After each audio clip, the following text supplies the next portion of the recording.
5.18을 맞아 여당은 물론 올해는 유승민, 원희룡 등 야당 대권주자들까지 너도나도 성명을 내고 있는데요. 도로한국당 논란 극복에 호남 공략만 한 것이 없다는 분석이 나오고 있기 때문입니다. 선두를 달리는 윤석열 전 총장의 메시지에 민주당에서 자격 없다며 거센 비난이 쏟아지고 있습니다. 한편 민주당이 20대 청년들을 초청했는데 친구들 사이에서 민주당 지지한다고 하면 놀림는다, 현금 지원 공약에 속아서 표 안 준다 등 쓴소리를 늘어놓았습니다. 코픽스가 소폭 하락해 주택담보대출 등의 금리가 조금이나마 내려갑니다.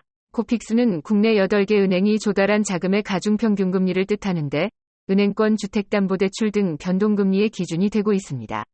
신규 취급액 기준 지난해 12월 0.9%에서 이제 0.82%까지 떨어진 것인데요. 원인은 정기예금 금리가 떨어진 데다 단기채 금리가 하락한 영향인 것으로 풀이되고 있습니다. 코로나19 백신 접종 후 중증 이상 반응이 일어났지만 인과성 근거가 충분하지 않아 보상에서 제외된 중환자에게 정부가 의료비 최대 1,000만 원을 지원합니다. 현재까지 해당되는 대상자는 6명인데 모두 아스트라제네카를 접종한 것으로 알려졌습니다. 이들의 이상 반응 신고 당시 증상은 두통, 발열, 전신근육통 등이었다고 하는데요. 60대 이상은 80대 1명뿐이고 20대만 3명이 있었습니다. 예고드렸던 대로 오늘 낮부터 다시 초여름 더위가 시작되겠는데요. 아침 기온은 어제와 비슷하지만 낮 기온은 최고 10도 상승에 26도까지 올라가는 등 더운 낮 기온의 일교차도 매우 크겠습니다. 그동안 내린 비로 안개가 끼는 곳이 있겠으며 목요일부터 금요일까지 전국에 또다시 비 소식이 있겠습니다. 휴대폰을 살 때 단말기 지원금을 안 받았거나 받았더라도 2년 약정 기간이 지났으면 25%의 요금 할인을 받을 수 있는데요.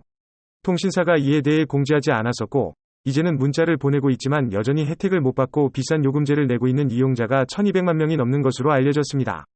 규모로 따지면 아낄 수 있었던 통신비를 연간 1조 원가량 더 내고 있는 것으로 추정되고 있습니다.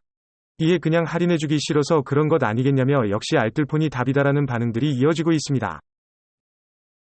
워너미디어를 소유한 미국의 통신회사 AT&T가 케이블 TV 채널인 디스커버리와 합병을 추진합니다. 워너미디어만 해도 해리포터와 배트맨, 왕좌의 게임, 프렌즈 등의 판권을 보유한 헐리우드 최대 제작사로 알려져 있는데요. 여기에 요리, 자연, 과학 등 각종 리얼리티 및 다큐멘터리를 전문으로 하는 디스커버리와 합친다는 것입니다. 이에 압도적 1위인 넷플릭스와 이를 추격 중인 디즈니 플러스에 이어 OTT 시장의 지각 변동이 예상되고 있습니다. 그럼 오늘도 좋은 하루 보내세요.